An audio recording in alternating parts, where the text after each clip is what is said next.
అందరికీ నమస్కారం. నా పేరు గురజాల అనంతకుమార్ అండి. నాది తాడేపల్లిగూడెం. ఈ దేశంలో భారత ప్రభుత్వం నుంచి 2001-2002లో నేను చేసినటువంటి అనేక సామాజిక సేవా కార్యక్రమాలకి, అదేవిధంగా గ్రామాల మీ అందరికీ తెలుసు, లెపర్స్ వాళ్ళకి కాలనీ 16 మందికి నా సొంత డబ్బుతో నేను కాలనీ కట్టడం జరిగింది. అదేవిధంగా ఇక్కడ అమ్మా కళ్యాణ మండపం ఈ ఊరికి మా సొంత ఖర్చులతో మేము ఏర్పాటు చేసి సమాజానికి ఉపయోగపడాలి, మన జీవితం సార్థకత చేసుకోవాలి, మన సంపదకు విలువ చూపించాలనేటువంటి ఒక మంచి ఆలోచనతో అప్పటి నాకు ఉన్నటువంటి ఈ రోజుకి నాకు ఉన్నటువంటి అనేక మంది మిత్రులు కానీ, నాకు పాటలు ఇప్పుడు గురువులు కానీ, నాకు జన్మనిచ్చిన తల్లిదండ్రులు కానీ ఆలోచనకి నేను కట్టుబడి నా జీవితాన్ని సార్థకత చేసుకోవడానికి ప్రయత్నం చేస్తున్నందుకు నాకు ఇచ్చినటువంటి ఈ మధ్య గౌరవ డాక్టరేట్ మరి గ్లోబల్ హ్యూమన్ పీస్ యూనివర్సిటీ నుంచి కూడా నేను వచ్చిన యూనివర్సిటీ అమెరికా నుంచి జో బైడెన్ గారు యూనివర్సిటీ నుంచి స్వయంగా నాకు గౌరవ డాక్టరేట్ ఇవ్వడం కూడా జరిగింది. అప్పుడు పత్రికలు కానీ, ఈ గ్రామ ప్రజలు కానీ, అదేవిధంగా బీవర్ కళాకారులు నాకు అక్షరంగా గౌరవంగా పురస్కారాలు చేసి ఆ పురస్కారం పొందినటువంటి నేను ఈ రోజు కూడా ఒకే ఒక ఆలోచనతో ఉన్నాను, సమాజానికి నా చేతనందుకు మంచి చేయాలనే తపంతో ఉన్నాను. మరి అలాంటి నేను ఈ మధ్య జగన్నాథపురం గ్రామంలో ఒక వ్యక్తి లక్కోజు కేశవరావు అనే వ్యక్తి తన కోడల్ని అత్యంత కిరాతకంగా రోకల పడితో కొట్టి చంపేసిన చరిత్ర ఏప్రిల్ 29 జరిగింది. అన్ని పత్రికల్లో వచ్చింది, అది వాస్తవ విషయం కాబట్టి ఆ సందర్భంగా వారు కూడా నాకు కులసులు అవడం వల్ల, అదేవిధంగా ఈ గ్రామంలో నేను కాస్త పేరు పలుకుబడిన గౌరవశ్రీగా మంచి పని చేస్తానని సాధించినటువంటి పేరు ప్రఖ్యాతులతో వాళ్ళందరూ నన్ను వచ్చి సహాయశాఖ అడిగిన మీద నేను కూడా యువకుడిగా బాధ్యత గల వ్యక్తిగా సమాజం పట్ల ఉన్నటువంటి నాకున్న రెస్పాన్సిబిలిటీతో నేను అక్కడికి వెళ్ళడం జరిగింది. అక్కడ ఉన్నటువంటి గ్రామ ప్రతినిధులతో మాట్లాడడం, అక్కడ ఉన్నటువంటి సమస్య పరిష్కరించే దిశగా మేము వాళ్ళందరూ కూర్చోబెట్టి ఆ యొక్క ఏదైతే నష్టపోయాడో తండ్రి తన కూతురు పోగొట్టున్నాడో ఏకైక సంతానం ఉండడం వల్ల వారికి చిన్న పిల్లలు 3-4 సంవత్సరాల పిల్లలు ఉండడం వల్ల ఆ పిల్లలకి ఏదో మంచి చేయాలి, జరిగిన దాన్ని మనం తీసుకురాలేం కాబట్టి ఉభయలు కూర్చోబెట్టి మంచి చేయాలని చెప్పి గ్రామ ప్రజలందరి సమక్షంలో అక్కడ గ్రామ సర్పంచ్ గారు కానీ, ఉప సర్పంచ్ గారు కానీ, జడ్పీటీసీ గారు కానీ, ఎంపీటీసీ గారు కానీ, మహిళలు కానీ, యువకులు కానీ, అన్ని రాజకీయ పార్టీ నాయకులు కానీ ఆ రోజు ఒకే ఒక ముక్త ఖండంతో ఆనంద్ గారు మీరు నిర్ణయించిన నిర్ణయం చాలా బాగుందన్నారు. ఏం చేసే నిర్ణయం అంటే వారికి ఉన్నటువంటి భవనం, పెద్ద భవనంలో కింద 4 షాపులు, పైన 4 షాపులు, పైన 3 పోర్షన్టువంటి ఇంటిలో ముద్ర ఏదైతే మర్డర్ చేసాడో లక్కోజు కేసరావుకి సెంట్రల్ గవర్నమెంట్ ఆఫీసర్ ఉండడం వల్ల కారణం చేతను ఈ పిల్లలకి 2 కొట్లు 1 ఎకరం పొలం ఇమ్మని చెప్పి ఆ రోజున పెద్దందరూ నిర్ణయించారు. వారు కూడా దానికి అంగీకరించి 100 రూపాయల స్టాంప్ పేపర్ మీద రాసి నోటరీ చేసి నేను రిమాండ్లో ఉన్నాను కాబట్టి వచ్చిన తర్వాత ఈ యొక్క పరిష్కారాన్ని నేను అమలుపరుస్తానని చెప్పి మాట ఇచ్చి ఆ రోజున ఆ పిల్ల తండ్రి కూడా ఒక మాట చెప్పాడు, నేను మిమ్మల్ని అందరూ నమ్మి ఊరికి కొడలుగా పంపించాను, ఆడపిల్ల అంటే అక్కడ ఉండాల్సిన పిల్ల, అందుకనే ఆడపిల్లకి చనిపోయినప్పటికీ కూడా ఈ ఊళ్ళోనే మట్టి చేసుకుంటాను, మీరు ఇచ్చిన గౌరవం అంత గొప్పదని చెప్పి ఊరికి దండం పెట్టి ఆ అమ్మాయిని అక్కడే క్రిమేషన్ చరిత్ర కూడా మనం గమనించాలి. అంత మర్యాదస్తుడు, అంత సంస్కారవంతుడు, అంత నష్టపోయిన వ్యక్తికి మనం మర్యాద చేసి తీరాలనే ఉద్దేశంతో ఏదైతే ఆ రోజున నిర్ణయం జరిగిందో నిర్ణయం అమలుపరచమని మేము గ్రామ ప్రజలందరూ కలిసి ఆ కుటుంబాన్ని మేము ప్రశ్నించడానికి వెడితే ఆ ప్రశ్నించినప్పుడు సమయంలో మేము ఎంతో సౌమ్యంగా లౌకికంగా ఆ పని చేయించాలనే తపంతో ప్రయత్నిస్తే అతను తెల్లవారితో చేస్తారని చెప్పి అబద్ధాలు చెప్పి రాత్రి మా మీదకి వెళ్ళి ఎవరైతే ఇంటికి వచ్చి అడిగారో వాళ్ళందరి మీద దౌర్జన్యం చేశారని చెప్పి మా మీద కేసులు పెడితే ఆ పిల్ల తండ్రి నాకు అన్ని న్యాయం చేయండి అని ఇంటికి వెళ్తే దౌర్జన్యమా, ఆ పెద్ద మనిషిగా కూడా వెళ్తే మా మీద దౌర్జన్యం కేసు కట్టారు ఈ పోలీస్ డిపార్ట్మెంట్ వారు. అదేవిధంగా ఆ తర్వాత గ్రామ ప్రజలందరూ కూడా ముక్త కంఠంతో ఆ తల్లిదండ్రులు నాకు న్యాయం చేయండి, నా పిల్లల్ని చంపేస్తానంటున్నాడు, నా మనవలు కూడా మాకు రక్షణ కల్పించిన మహాప్రభు అని చెప్పి వీళ్ళందరూ కూడా జగన్నాథపురంలో ఏదైతే ముద్దాయి ఇంటి దగ్గర ఆ ఇంటి దగ్గర పందిరేసుకుని కూర్చుంటే పోలీసు వారు నీడ కోసం పందిరేసుకుంటే నువ్వు ధర్నా చేస్తున్నందుకు పందిరి తీసుకోవాలని చెప్పి రాత్రి పందిరి తీయించేసి వాళ్ళ మీద దౌర్జన్యం చేస్తే గ్రామ ప్రజలందరూ తిరగబడడం జరిగింది. అది కూడా మన మిత్రులు మీడియా ద్వారా కూడా అందరూ చూశారు. ఆ సందర్భంలో కూడా ఎస్ఐ గారితో స్పష్టంగా చెప్పాను నేను, అయ్యా ఎస్ఐ గారు నేను ఏ రకమైన లా అండ్ ఆర్డర్ ప్రాబ్లం లేదు, అందరూ ఒకటే కోరుతున్నారు, వాడు వచ్చి ఇలా కిసాన్స్ ఇచ్చేస్తే వెళ్ళిపోతున్నట్టుంటే మీరు లా అండ్ ఆర్డర్ పబ్లిక్ ఇబ్బంది కలిగించినట్టుగా, పబ్లిక్ అందరూ ఇబ్బంది కలిగిస్తున్నట్టుగా రైల్వే లారీ జప్తు చేయడం ప్రయత్నం చేయడం ఇదంతా తప్పు అవుతుందని అన్నాను. అదే సందర్భంలో మొత్తం కూడా స్పష్టంగా చెప్తున్నా అందరికీ కూడా ఎస్ఐ గారు ముందు మీకు మీడియా ద్వారా తెలియజేస్తున్నా, ఎస్ఐ గారు ముందు పబ్లిక్గా అందరూ ఎదురుకుండా నేను 20 లక్షల రూపాయల వరకు పోలీసు వరకు ఖర్చు పెట్టి నేను విజేతగా ఉన్నాను, నన్ను ఎవడో ఏమి చేయలేదని చెప్పి స్పష్టంగా చెప్పడం జరిగింది. అక్కడ ఉన్నటువంటి పెద్దలు అడప ప్రసాద్ గారు కానీ, మరి అక్కడ గ్రామ సర్పంచ్గా ఉన్నటువంటి రాజు గారు కానీ, అంటే వారి భర్త గారు వచ్చి ఉన్నారు ఆ రోజున, మరి రాజు గారు కానీ, అదేవిధంగా ఉప సర్పంచ్గా పనిచేసినటువంటి మరి అనవర్ గారు కానీ తదితరులు అందరూ జయరాజ్ కానీ యువకుడు జనసేన పార్టీ నాయకుడు అయినటువంటి బజరంగ దళ నాయకుడు అయినటువంటి జయరాజ్ గారిని ఇలాగా చాలామంది పెద్దలు, చాలామంది గ్రామ పెద్దలు, అనేక మంది అన్ని కులస్తుల నాయకులు ఉండగా వారందరూ ఎదుర్కొంటా దర్జాగా చెప్తుంటే ఆ విషయాన్ని పోలీసు వారు ఎస్ఐ గారు ఎదురు మేము రికార్డ్ చేసింది కూడా మీ వీడియో క్లిప్పింగ్ కూడా మీకు పంపిస్తాం. అదేవిధంగా మీడియాలో కూడా చెప్పాం. అయినప్పటికీ కూడా పోలీసు వారు స్పందించకుండా చిరునవ్వుతో నవ్వుకుంటూ మరి ప్రజల మీద దాడి చేయడానికి ప్రయత్నం చేశారు. గ్రామ ప్రజలందరూ ఏకీకృతంగా ఇది తప్పని ఖండిస్తున్నప్పుడు కూడా పోలీస్ డిపార్ట్మెంట్ వారు ఆ ముద్దాయిల్ని తన ఏసీ రూమ్లో కూర్చోబెట్టుకోవడం చాలా శోచనీయం. ఈ విషయం మీద నేను చాలా మనోవేదన చెందాను. కారణం ఏంటంటే ఎవరైతే మర్డర్ చేయబడినటువంటి వ్యక్తి అంటే బాధితుడు ఉన్నాడో, బాధితుడు తిండి చెప్పలు లేకుండా గట్ల మీద దుప్పట్లు వేసుకుని పడుకుంటే ఈ యొక్క ముద్దాయిల్ని మాత్రం ఏసీ రూముల్లో పడుకోబెట్టి వాళ్ళకి సప్లై చేస్తున్నటువంటి ఈ పోలీస్ డిపార్ట్మెంట్ వ్యవస్థనే ఒక్కసారి ఆలోచించమని చెప్పి కోరుతున్నాం. అది దీని అందరికీ కారకుడు ఖచ్చితంగా circle inspector of rural CI గారని చెప్పి నాకు ప్రగాఢమైన విశ్వాసం, నమ్మకం. కారణం ఆయన ఈ విషయంలో అనేక సందర్భాల్లో మేము అక్కడి నుంచి పెద్దలందరూ ఫోన్ చేస్తే ఎలా చేస్తాడు లేవయ్యా, ఆ సెటిల్మెంట్ అన్నీ అవుతాయా అవ్వా, మాకు అన్నీ చేసే పద్ధతి లేదు, అతనికి అవసరం లేదు, వాళ్ళ భవిష్యత్తు పిల్లల భవిష్యత్తు తండ్రి చూసుకుంటాడు, నీకెందుకు అని చెప్పి ఆయన మాట్లాడి కూడా మా దగ్గర రికార్డెడ్గా ఉన్నాయి. ఇదే విషయంలో ఒక విషయం గమనించాలి. గతంలో కూడా మేము ఆ రోజు ముద్దాయి ఆ మండల జరిగిన రోజు కూడా కంప్లైంట్ చేస్తాం సిఐ గారి మీద. సిఐ గారు ముద్దాయి జైల్లో ఉన్నాడు, లోపల ఉన్నాడు. బాధితుడు తండ్రి తన కూతురి పోస్ట్ మార్టం రిపోర్ట్లు కానీ పోస్ట్ మార్టం ఎప్పుడు చేస్తారు, దానికి పంచనామా ఏంటి పరిస్థితి అని చెప్పి వేడుకుంటూ కేసు పెట్టడానికి స్టేషన్కి వెళ్తే ఒకసారి గమనించాలి. మర్డర్ ఆదివారం నాడు జరిగితే సోమవారం నాడు లేదు, మంగళవారం నాడు కేసు ఫైల్ చేసిన పని ఏంటి? ఇమ్మీడియట్గా కేసు ఫైల్ చేయాలి అక్కర్లేదా?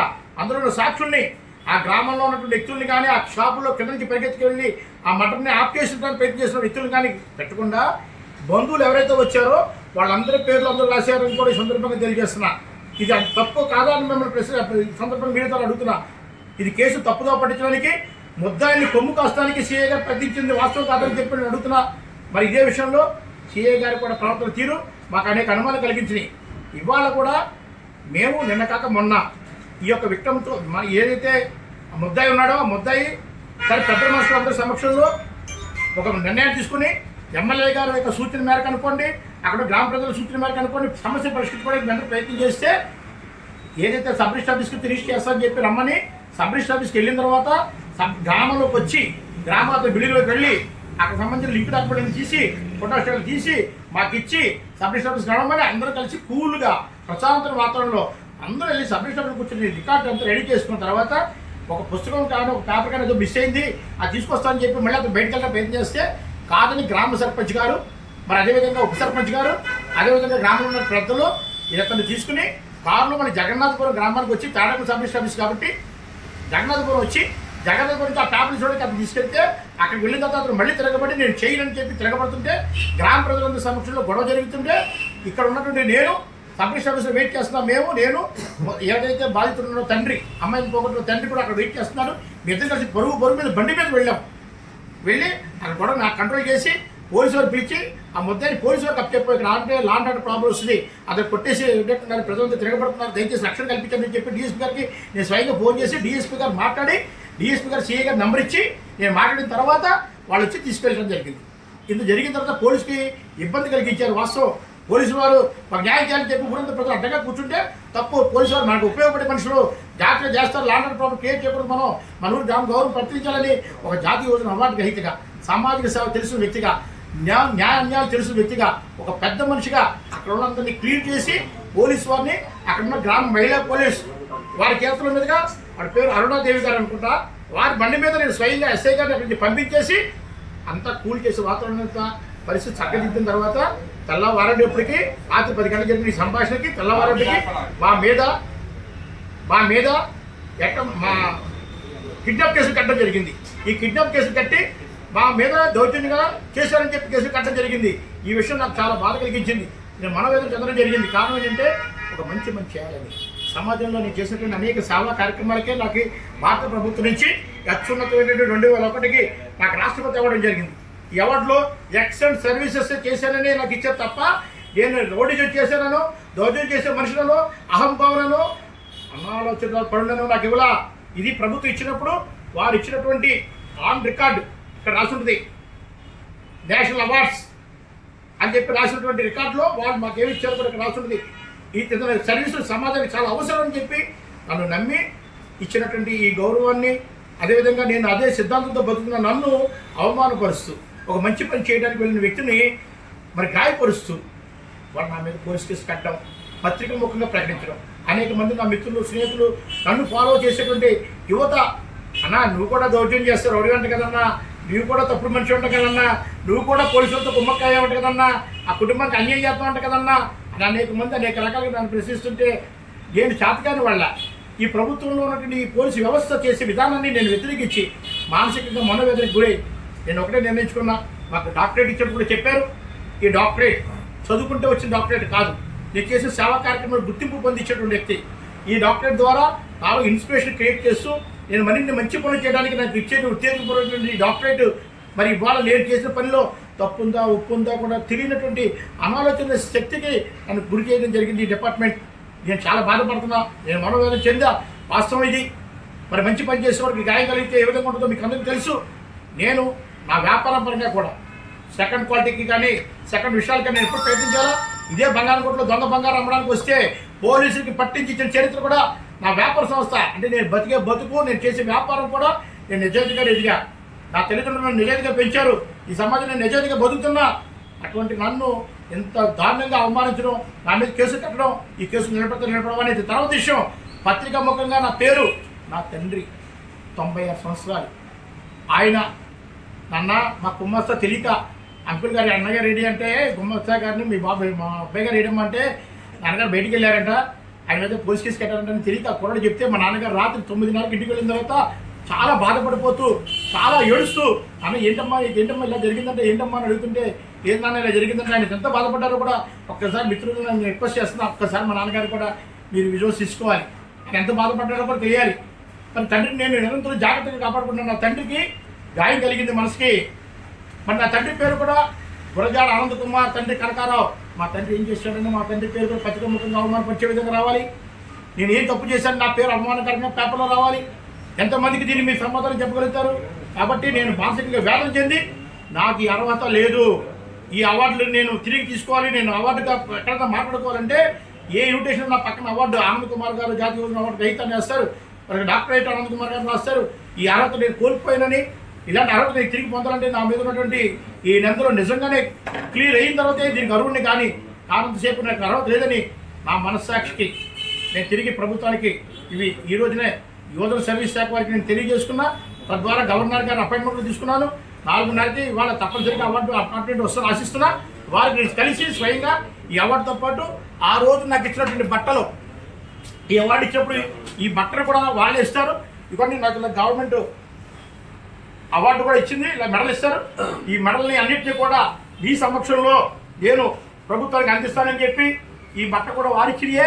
ఈ బట్ట కూడా నేను తిరిగి ప్రభుత్వానికి, అదేవిధంగా నాకు ఆ రోజు ఇచ్చినటువంటి డబ్బు చెక్కు రూపంలో తిరిగి ప్రభుత్వానికి మీ సమక్షంలో ఇస్తున్నానని చెప్పి తెలియజేసుకుంటూ ఈ పోలీస్ డిపార్ట్మెంట్ మీద ఖచ్చితమైన చర్యలు తీసుకోవాలి.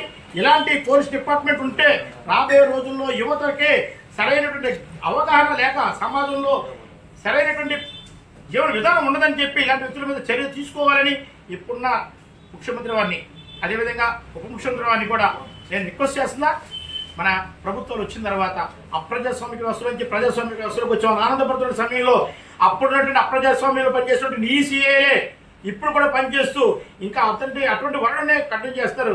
దయచేసి ముఖ్యమంత్రి గారు రిక్వెస్ట్ చేస్తున్నా, లోకేష్ గారు రిక్వెస్ట్ చేస్తున్నా, మరి అదేవిధంగా ఉప ముఖ్యమంత్రి గారు పవన్ కళ్యాణ్ గారు రిక్వెస్ట్ చేస్తున్నా, మరి అదేవిధంగా ఇవాళ మా భారతీయ జనతా పార్టీ పురంధరేశ్వరి గారు అధ్యక్షుల వరకు రిక్వెస్ట్ చేస్తున్నా.